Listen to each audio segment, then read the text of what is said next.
방문해 주셔서 감사합니다. 여러분 모두 행복한 일만 가득하세요.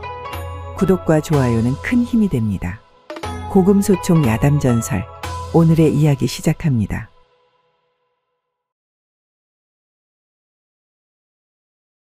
어느 시골 마을에 과부 하나가 살고 있었는데 젊은 머슴 하나를 종으로 거두고 있었답니다. 돌쇠란 녀석이었는데 나이가 20살 가량 된 장정이었죠. 매사 어리석은 듯 행동을 하였으나 본성이 꾀가 많고 교활한 녀석이었답니다. 하루는 누에치는 계절이 돌아와 과부가 머슴을 데리고 뽕을 따러 가야 했답니다. 하지만 돌쇠와 단둘이 가는 것이 여간 신경 쓰이는 것이 아니겠습니까?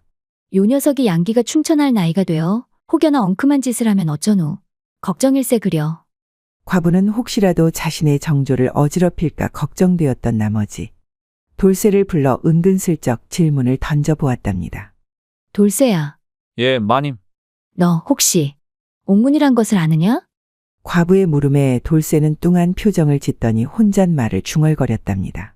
아니, 질문 같은 질문을 해야 말이지. 그 유명한 옥문을 모르는 사내가 어디 있단가. 아무래도 마님이 나를 떠보려는 것 같은데 어찌 이리도 사내를 모르십니까, 마님? 사내는 태어날 때부터 이미 본능적으로 다 알고 있는 것이 바로 그 옥문입니다요. 찰나의 순간 과부의 의도를 알아챈 돌쇠는 아무것도 모르는 척 크게 머리를 끄덕이며 천연덕스럽게 대답했답니다. 당연히 알고 있습죠. 쇳내가 아침에 세수할 적에 세상 시끄럽게 소리치며 번개같이 날아간 녀석이 그것이 아닙니까요? 헤헤. 해벌쭉 웃는 얼굴로 답을 하는 돌쇠의 모습에 과부는 빙그레 미소를 짓더니 안도의 한숨을 내쉬며 생각했답니다. 휴, 요 놈이 아직 어리석어 음양을 모르는 것 같으니 함께 산속에 간다고 한들 뭐 아무런 일이야 일어나겠어? 그렇게 과부는 머슴이 어리석다 단정하고 서둘러 채비를 갖추어 돌쇠와 함께 산속으로 들어갔답니다. 한참을 걸어 도착한 곳에는 사방이 뽕나무 밭으로 둘러싸여 있었는데 철이 철인지라 뽕나무 열매가 주렁주렁 열려 울긋불긋 장관을 이루고 있는 것이었습니다. 아따, 그 녀석들 참말로 탐스럽구먼. 다 따먹어버리고 싶구먼. 마님, 이 녀석들 다 따버리면 됩니까요? 아니다 돌쇠야. 여기 있는 녀석들은 크기도 고만한 것이 돈 되는 녀석들은 없을 것 같구나. 다른 사람들이 따도록 놔두고 이리 와보거라. 그러더니 손가락으로 어딘가를 가리키며 돌쇠를 재촉하는 것이었습니다. 돌쇠야, 너는 저 나무 위에 올라가 열매를 따오도록 하거라. 아씨, 그것이. 아씨의 말에 돌쇠가 당황한 표정으로 손사래를 치며 말했답니다. 왜 그러느냐? 무슨 문제라도 있는 것이냐? 아니, 한번 보십시오. 뽕나무가 벼랑 위에 있질 않습니까요? 허구 많은 뽕나무 중에 하필 저런 곳에 있는 걸 따오라니요? 쇳내 잘못하면 죽습니다요. 못 가는 구먼요. 그냥 여기 있는 걸로 대충 따가셔요. 과부는 당황스러워하는 돌쇠의 말을 전혀 개의치 않고 더욱 뻔뻔하고 얄밉게 말했답니다. 이놈아, 쉽게 딸 수 있는 것이면 너를 데리고 왔겠느냐? 게다가 다른 사람들 손을 타지 않았으니 더 싱싱하고 크기도 2배는 크지 않더냐. 한철인데 밥벌이는 해야 하지 않겠느냐. 너도 밥만 축내지 말고 오늘 밥값 좀 하거라. 잔말 말고 어서 올라가서 따오거라. 나는 여기서 뽕잎을 따고 있을 터이니 어서. 과부의 말에 화가 잔뜩 난 돌쇠가 입을 삐죽삐죽 거리며 혼잣말로 중얼거렸답니다. 저놈의 과부가 오늘 왜 저러는 것이야? 벌써 그날인겨? 오늘따라 나를 못 괴롭혀서 안달난 것 같구만 그래. 돌쇠는 속으로 연신 과부를 씹으며 마지못해 벼랑을 오르기 시작했답니다. 하지만 급한 경사에 몇 번을 미끌리고 다치는 상황이 계속되자 속에선 부하가 점점 치밀어 오르고 과부에 대한 미움이 점점 커지기 시작하였죠. 환장하겠구먼.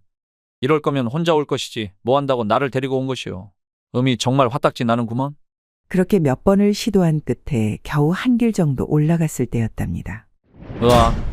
순간 돌쇠가 발을 헛디디는가 싶더니 벼랑 아래로 굴러 떨어져 버린 것이었습니다. 돌쇠야, 괜찮은 것이더냐? 살려주셔요 마님. 쇳내 죽겠구먼요. 어디가 어떻게 다친 것이야? 어디가 아픈 게야? 아이고, 이걸 어쩌지? 놀란 과부가 어찌할 바를 몰라 허둥지둥 돌쇠의 몸만 연신 주무르며 쩔쩔매고 있으니 돌쇠가 금세라도 숨이 끊어질 것처럼 헉헉거리며 말하였답니다. 마님, 이러다 쇳내 오늘을 못 넘길 것 같구먼요. 돌쇠야, 정신 차리거라. 내가 어찌하면 되겠느냐? 어서 말해보거라. 마님, 이 산 아래 암자에 가면 신령한 의원이 있다고 들었습니다요. 아씨께서 찾아가서 치료 방법을 여쭤봐 주시지 않겠습니까? 의원이 있다니 정말 다행스러운 일이구나. 잠시만 기다리거라. 내 얼른 다녀올 것이니. 신음을 삼키며 고통스러워하는 돌쇠의 모습에 앞뒤 가릴 것 없이 과부는 의원을 찾아 냅다 뛰기 시작했답니다. 잠시 후 과부의 모습이 보이지 않게 되자 당장이라도 죽을 것 마냥 바닥을 뒹굴며 고통스러워하던 돌쇠의 신음소리가 잦아드는가 싶더니 어느새 아무 일 없었다는 듯이 먼지를 툭툭 털고 일어나서는 주위를 살피며 음흉한 눈빛으로 말하는 것이었답니다. 아씨, 속으셨지요? 이놈이 오늘 아씨의 버릇을 단단히 고쳐드릴 거구먼요. 암만 제가 머슴이라고는 하나 오늘 일은 좀 너무했어라. 오늘 제가 매운맛이 뭔지 똑똑히 알려드리겠구먼요. 그 길로 돌쇠는 지체 없이 산 아래로 가는 지름길을 쫓아 쏜살같이 달려 과부보다 먼저 암자에 당도했답니다. 그리고선 황급히 삿갓을 뒤집어 쓰고 단정하게 앉아 과부가 오기만을 기다리고 있었죠. 때마침 과부가 숨을 거칠게 몰아쉬며 암자에 들어서는 것이 보였는데 이에 돌쇠가 더욱 자세를 근엄하게 고쳐 잡고선 헛기침을 하며 과부의 시선을 끌기 시작했답니다. 여기, 이에 의심도 하지 않고 과부가 의원을 향해 덥석 절을 올리더니 근심스러운 얼굴로 다급히 묻기 시작하는 것이었습니다. 우리 집 머슴이 뽕나무 열매를 따려다 벼랑에서 굴러떨어져 크게 다친 것 같사온데 이를 어찌하면 좋겠습니까? 의원은 기다렸다는 듯 과부의 질문에 답을 하였답니다. 벼랑에서 굴러 떨어졌다니. 큰일이요. 대개 그런 경우 남정네는 대부분 신근을 크게 다치는 일이 다반사지요. 신근은 남자의 몸 가운데서 가장 중요한 부분인데 만약 그곳을 심하게 다쳤다면 심할 경우 생명 또한 장담하지 못하지요. 사람의 목숨이 달린 일이니 내 응당 신통한 처방을 내릴까 합니다만. 왜 그러십니까, 의원나리? 무슨 문제라도 있는 것입니까? 그것이 말입니다. 부인. 어서 말씀해 보시지요. 한시가 급한데 뭐가 그리 꺼려지시는 것입니까? 존귀한 부인께서 기꺼이 따를지. 의원이 자꾸 말끝을 흐리자 애가 탄 과부가 더욱 다급히 말했답니다. 사람의 목숨이 달린 일인데 병이 나을 수만 있다면 말씀대로 할 테니 주저하지 마시고 어서 말씀해 보시지요. 좋습니다. 그렇다면 제가 시키는 대로 한치에 틀림없이 따라주셔야 합니다. 아시겠지요? 네, 그리하겠습니다. 어서 처방을 내려주시지요. 그렇게 과부의 다짐을 받은 뒤 의원은 처방을 내리기 시작하였답니다. 무릇 신근을 다쳐 양기가 크게 상했을 땐 음기로 양기를 북돋우는 것이 치료의 시작이지요. 우선 부인께서는 돌아가는 대로 옥문을 열고서 주위에 뽕잎으로 그 위를 살짝 덮으십시오. 그런 후 머슴의 신근을 그 위에 올려두게 하고 훈훈한 옥문의 기운을 쐬도록 하시면 급한 불은 끌 수 있을 것이옵니다. 그리고 열흘 밤낮으로 제가 처방해 준 대로 치료를 하신다면 신근이 원기를 회복하여 원래대로 돌아올 것입니다. 특히 증상이 개선되었다 섣불리 판단하고 치료를 멈춰선 안 됩니다. 일시적인 것이니 열흘 이상 꾸준히 같은 방법으로 치료하셔야 합니다. 아시겠지요? 사람 인생이 달린 일인데 어찌 망설이겠습니까? 의원나리께서 시키는 대로 하겠습니다. 의원의 기묘한 처방에 한치의 의심도 하지 않은 과부는 감사 인사도 하는 듯 마는 듯 헐레벌떡 다급히 산속으로 다시 돌아갔답니다. 잠시 후 감쪽같이 과부를 속인 돌쇠는 과부의 뒷모습이 보이지 않게 되자 다시 지름길을 쏜살같이 달려 뽕나무 밑에 이르렀답니다. 숨차는구먼. 늦지 않게 도착해서 다행이야 다행. 때마침 먼발치에서 다급히 뛰어오는 과부를 발견하고선 이내 땅바닥에 다시 엎어져 고통에 찬 신음 소리를 내기 시작했습니다. 알고 살려주시오. 사람 죽네 죽어. 내 소중히. 돌쇠의 고통스런 신음 소리에 더욱 마음이 급해진 과부가 그에게 다가가 의원의 처방을 말했답니다. 이에 돌쇠가 깜짝 놀라 정색하며 손사래를 치는 것이 아니겠습니까? 안 됩니다요 마님. 저야 죽으면 그만인데 어찌 차마 의원이 일러준 처방대로 하겠습니까요? 안 됩니다요 마님. 돌쇠야, 만일 내가 죽는다면 우리 집 여러 수고를 누가 맡아 해주겠느냐? 하물며 다만 그 기운만 잠시 쪼이면 된다지 않느냐? 걱정 말고 어서 서두르세나.